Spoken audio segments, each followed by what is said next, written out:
semuanya, jumpa lagi dengan saya Dina. Di video kali ini, saya mau reading tentang love life atau relationship kalian di tahun 2023 ini. Jadi, gambaran umum apa yang mungkin akan terjadi dalam aspek love life untuk kalian di tahun ini, tahun 2023. Nah, seperti biasa, ada 3 pel di sini. Silakan memilih, ada pel 1, 2, dan 3. Silakan pilih secara perlahan mana yang paling menarik hati kalian. Pilih berdasarkan intuisi kalian mana yang sekiranya itu adalah pel kalian. Oke, pel pertama kita langsung buka ya. Tentang apakah ini untuk love life teman-teman yang memilih tebaran pertama. Appreciate this moment. Oke, apresiasi momen saat ini. Oke, kita shuffle. Jadi ini adalah love life atau percintaan atau asmara bagi teman-teman yang memilih tebaran pertama. Oke. 1, 2. Oke. Oh. Ada the tower dan lovers. Oke. Jadi aspek relationship atau asmara atau love life untuk teman-teman yang memilih tebaran pertama. Jadi tahun ini kalian mungkin akan mengalami banyak problem terkait love life. Entah itu bertemu dengan orang yang salah, terjebak di hubungan tanpa status, kemudian menjalin hubungan dengan pola yang toksik, terjebak dalam hubungan yang kurang sehat atau tidak mendukung perkembangan kalian, atau juga friendzone bisa jadi. Jadi tahun ini mungkin akan ada beberapa hal yang kurang nyaman dalam aspek love life kalian, macam-macam bentuknya.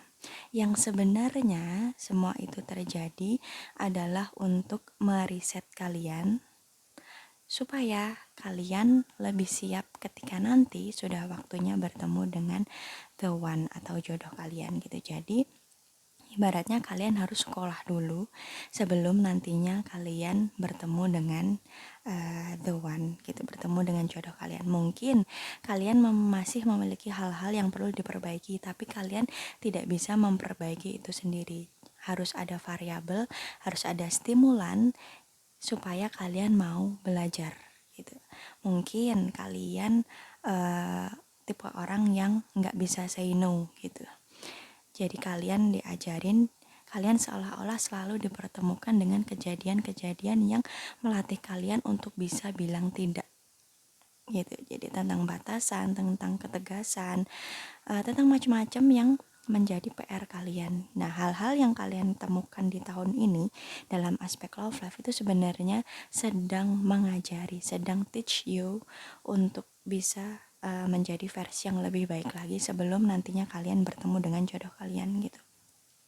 Kalau dipikir negatifnya sih mungkin serem ya, ada the tower tahun ini buat asmaraku, tapi sebenarnya itu bertujuan untuk melatih kalian, untuk mempersiapkan kalian menjadi versi yang lebih baik lagi sebelum kalian bertemu dengan si cinta sejati begitu. Jadi mungkin orang-orang yang egois gitu, masih selfish, jadi kalian akan dihadapkan dengan orang-orang atau kejadian-kejadian yang mengajari kalian untuk bisa lebih berwelas asih, untuk lebih bisa humble gitu, atau untuk orang-orang yang tadi people pleaser gitu. Jadi kalian akan dipertemukan dengan kejadian-kejadian yang membuat kalian lebih bisa melindungi diri kalian sendiri. Jadi intinya kejadian-kejadian yang mengajari kalian untuk menjadi be better version of you gitu, versi terbaik, versi yang lebih baik gitu.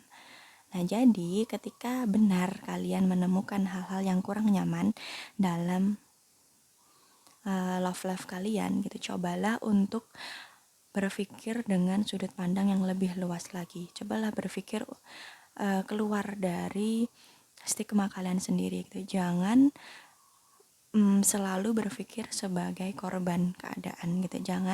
Intinya jangan terlalu playing victim gitu. Karena ketika kalian terus-terusan mikir sebagai korban, kalian gak akan bisa mendapatkan insight untuk menyelesaikan itu gitu. Kalian gak akan bisa cepat lulus gitu intinya. Karena kalian masih menyalahkan orang lain, kalian masih menyalahkan keadaan. Tapi jika kalian mau berpikir out of the box, keluar dari stigma kalian sendiri, itu justru akan membantu kalian menemukan sebenarnya apa kontribusiku dalam mendatangkan masalah ini gitu. Misalnya kalian orangnya memang kurang tegas gitu, makanya kalian bertemu dengan orang-orang yang masih main games gitu, entah playboy, entah playgirl gitu. Karena sebenarnya orang-orang itu bisa hadir ke dalam hidup kalian karena kalian memang punya kontribusi besar, yaitu kalian belum bisa tegas, kalian gak punya batasan yang tegas dan jelas gitu. Akhirnya kalian masih dipermainkan. Nah, ketika kalian mau berpikir dengan sudut pandang yang lebih luas dari sisi yang lain, kalian akan bisa menemukan insight, oh ternyata aku sendiri yang mendatangkan masalah ini, aku yang mungkin kurang tegas, jadi aku mengundang orang-orang yang juga toksik ke dalam hidupku. Makanya aku harus tumbuh menjadi seseorang yang lebih bisa tegas lagi, lebih punya batasan lagi, lebih self love lagi, supaya aku bisa membatasi interaksiku dengan orang-orang yang toksik gitu. Jadi sebenarnya kan kita ini menarik sebagaimana keadaan kita. Ketika kita tegas, ya orang-orang yang playing victim, orang-orang yang playboy playgirl itu nggak akan datang gitu, karena kita udah punya batasan yang tegas. Berbeda halnya ketika kita masih nggak jelas maunya apa, semua orang yang datang kita terima, ya pasti kita akan ketemu dengan orang-orang yang masih traumatik juga. Jadi intinya, untuk teman-teman yang memilih tebaran pertama, tahun ini akan ada banyak pelajaran untuk kalian yang sebenarnya itu bermanfaat untuk perkembangan kalian sendiri sebelum nantinya kalian bertemu dengan cinta sejati kalian. Karena kan harapannya ketika kita bertemu dengan jodoh kita itu kita dalam keadaan siap, dia juga dalam keadaan siap, akhirnya bertumbuh bersama gitu. Percuma misalnya satu pihak itu udah siap tapi satunya tuh masih penuh dengan trauma. Pasti hubungan yang sebenarnya itu adalah jodoh pasti juga bakalan dramatis gitu, karena kitanya sendiri belum siap. Jadi tahun ini kalian akan dipersiapkan untuk menuju jenjang yang serius dengan kesiapan yang siap juga gitu. Oke, itu love life untuk teman-teman yang memilih tebaran pertama. Kita lanjut ke tebaran kedua. Jadi bagaimana love life teman-teman tahun 2023 di tebaran kedua? Be willing of express love. Jadi harus mau mengungkapkan cinta kasih gitu ya. Bersedia mengakui itu. Kita lihat ini tentang apa.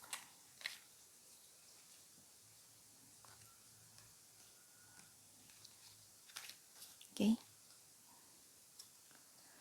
Oh, ada Ace of Cups sama Page of Cups. Oke. Jadi untuk teman-teman yang memilih tebaran kedua, ini langkahnya mungkin sudah lebih duluan ketimbang di tebaran pertama tadi. Jadi di tebaran kedua ini, teman-teman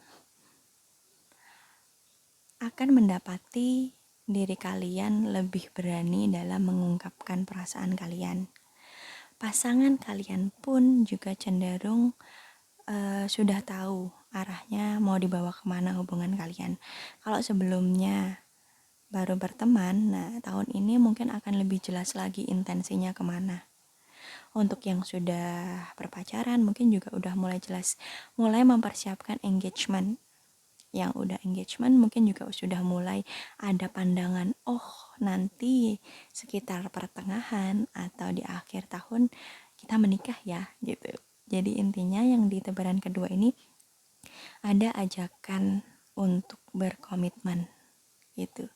Jadi entah kamu atau entah pasangan kamu ini sudah mulai committed sudah mulai yakin, oh orang inilah yang mau aku ajak untuk menghabiskan sisa hidupku, ibaratnya gitu. Jadi ini akan ada banyak kabar baik untuk kalian di tahun ini gitu. Jadi yang sebelumnya nggak jelas atau friendzone, nah tahun ini mulai jelas untuk kalian. Tapi yang penting diingat adalah kamu harus memastikan dulu ke dalam diri kalian. Apakah perasaan yang muncul itu benar-benar pure dari dalam hati kalian atau masih ada sisa-sisa trauma gitu. Misalnya nih, kalian sudah lama sendiri gitu. Lingkungan kalian sudah mulai mempertanyakan, kok kamu sendiri terus sih?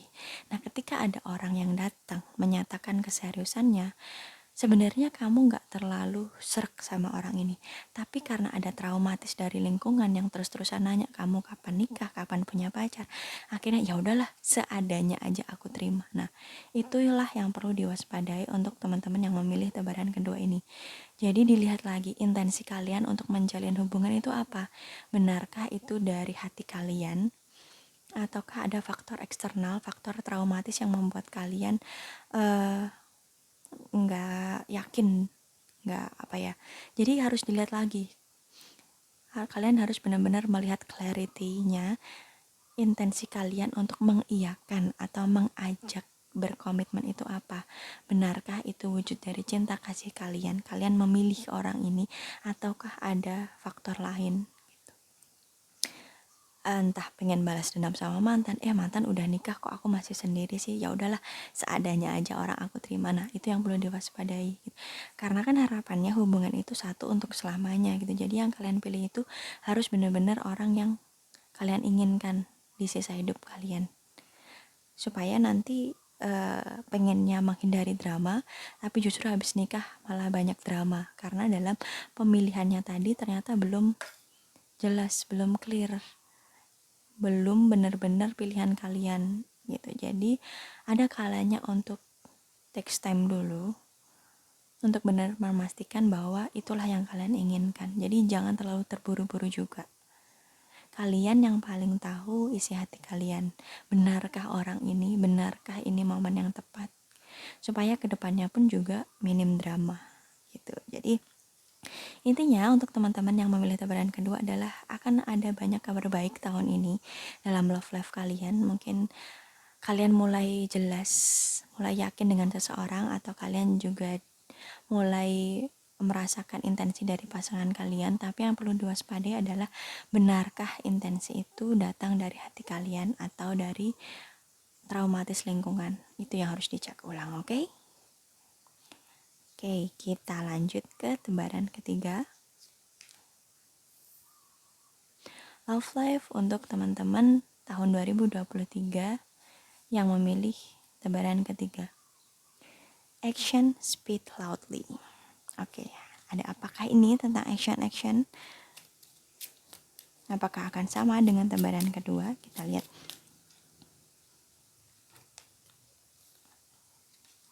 Tuh,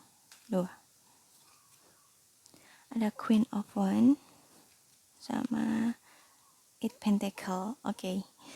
Jadi untuk teman-teman yang memilih tebaran ketiga, love life kalian tahun ini mungkin akan sedikit berbeda dari tebaran pertama dan tebaran kedua tadi.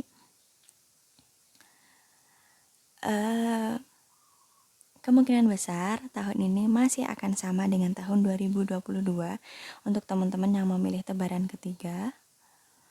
Kalau di tahun kemarin kalian masih sendiri, mungkin tahun ini kalian juga masih akan sendiri. Kalau tahun 2022 kemarin kalian hubungannya masih sebatas teman, begitupun juga dengan tahun ini. Kalau tahun kemarin kalian masih pacaran, belum ada pandangan untuk ke jenjang yang lebih serius, begitupun juga dengan tahun ini gitu. Jadi tahun ini fokus kalian dan pasangan kalian itu adalah hal lain, bukan love life. Mungkin kalian sama-sama masih merintis usaha, kalian masih fokus di karir, kalian masih fokus di studi kalian. Jadi tahun ini belum ada banyak perubahan untuk aspek love life kalian karena masing-masing dari kamu atau pasangan kamu masih fokus di aspek lain, entah studi, karir, usaha bisnis, kesehatan, spiritual, self development, apapun selain love life gitu. Jadi masih panjang perjuangannya, masih panjang perjalanannya untuk menuju ke jenjang yang serius gitu. Tapi ini bukan hal yang negatif ya, karena kan setiap orang itu punya pace-nya masing-masing, punya rutenya masing-masing, punya kecepatannya masing-masing gitu. Jadi nikmati aja momen yang ada, jangan, meskipun di sekeliling kalian udah pada nikah, udah pada punya pasangan, bukan berarti kalian harus mendapatkan hal yang sama juga. Karena kan perjalanannya itu masing-masing beda-beda gitu. Ada yang memang tahun 2023 itu PR-nya di love life, ada yang tahun 2023 ini PR-nya di aspek lain gitu. Jadi ini bukan hal yang negatif ya, walaupun kalian belum punya pasangan ataupun walaupun hubungan kalian itu masih stagnan di fase itu, fase pacaran atau fase engagement atau fase friendzone, itu ini nggak apa-apa gitu, karena ada hal lain yang harus kalian fokuskan, ada prioritas lain yang harus kamu atau pasanganmu selesaikan dulu. Tentunya ini pasti untuk kebaikan gitu. Entah kalian memang harus memantaskan diri dulu, entah kalian harus mempersiapkan finansial dulu, entah kalian harus men-settlekan karir kalian dulu gitu. Intinya ini adalah untuk kebaikan supaya kedepannya nanti lebih ringan gitu perjalanan kalian. Begitu untuk teman-teman yang memilih tebaran ketiga. Seperti biasa kita rangkum hasil reading hari ini. Reading singkat tentang love life teman-teman di tahun 2023. Oke. Jadi untuk tebaran pertama tadi, love life tahun 2023 untuk teman-teman adalah akan ada banyak pelajaran yang harus kalian genapi, yang harus kalian jalani, yang harus kalian hadapi di tahun 2023 ini. Bersusah-susah dulu, bersenang-senang kemudian, intinya gitu. Tapi sebenarnya apapun yang akan kalian hadapi di tahun 2023 ini itu adalah untuk mempersiapkan kalian sebelum kalian bertemu dengan the one kalian nanti. Jadi ini adalah hal yang bagus sebenarnya, asalkan kalian mau berpikir lebih dewasa lagi, lebih matang lagi dari sudut pandang yang lebih luas, supaya itu tidak menjadi beban, tidak menjadi ketakutan tersendiri. Sedangkan untuk file kedua tadi akan ada kabar baik untuk kalian. Entah kalian yang mulai yakin untuk mengajak pasangan kalian berkomitmen, atau pasangan kalian yang mulai menunjukkan intensi yang jelas kepada kalian. Tapi yang perlu diwaspadai adalah kalian harus meyakinkan diri kalian sendiri dulu. Make sure kalau itu benar-benar berdasarkan niat hati yang tulus, bukan karena takut diecengin, takut dibilang jomblo terus gitu. Jadi harus dilihat dulu apakah intensinya itu udah benar-benar clear atau belum. Kalau memang sudah dipastikan itu benar-benar niatnya tulus, kamunya, pasanganmu juga, maka ini adalah hal yang sangat baik, karena mungkin akan ada jadian, pernikahan, engagement di tahun ini untuk kalian. Nah, love life tahun 2023 untuk tebaran terakhir, teman-teman yang memilih tebaran ketiga, yaitu mungkin belum ada banyak perubahan tahun ini di aspek love life, karena ada prioritas lain yang harus kalian fokuskan tahun ini, entah karir, spiritual, self development, finansial, ya pokoknya kalian harus menstabilkan supaya aspek lain ini udah settle dulu, baru nanti kalian fokus di love life begitu. Oke. Sekian reading asmara, percintaan, relationship, love life tahun 2023 untuk teman-teman. Untuk sesi privat silahkan hubungi saya di Instagram, silahkan DM di @dinatria. Nah, sampai jumpa di video selanjutnya. Bye bye. God bless you all.